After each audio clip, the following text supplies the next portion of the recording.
Hepsi. Hı. Peki, elektrot.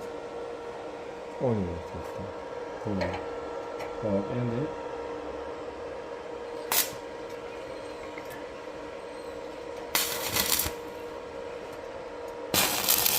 buni hozir quraman.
Elektrotdan bo'ladi. Shofdan.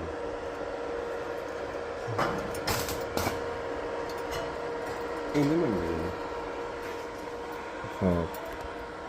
Hurmatli kuzatuvchilar, o'z ishlangan jamoasidan yangilik salom. Demak, bugungi videomiz mazmuni yotiq holatda svarka qilish haqida ozgina ma'lumot bermoqchi edik. Shu bilan bir qatorda Agroworld kompaniyasining quyidagi elektrotlarni test qilishda sinab ko'rsatmoqchi edik. Hozirgi holatda mana shu mana brilogga qaraymiz, ya'ni G6013 markali 325 diametrdagi elektrot bilan svarka qildik.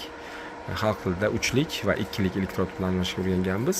Svarishli apparatimiz oddiy 220 kuchlanishda ishlaydigan apparatimiz, 200 amper quvvatga ega, 100 amperda svarka qildik.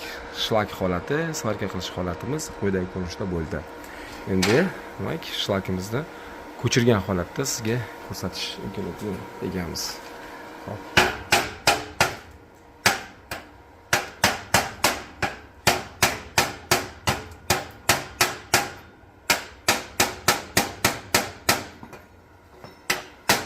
O'ng qo'lman aslida chap qo'l bilan shlak qoqish noqulay bo'lyapti. 1 minut hozir.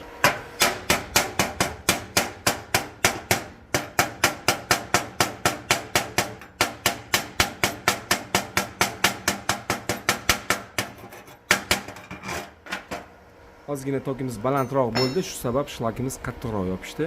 Svarka holatini kuzatishingiz mumkin. Ayni ko'rinishda svarkamiz bor. Bitta tozalash imkoniyatiga egamiz. Bitta tozalaylik.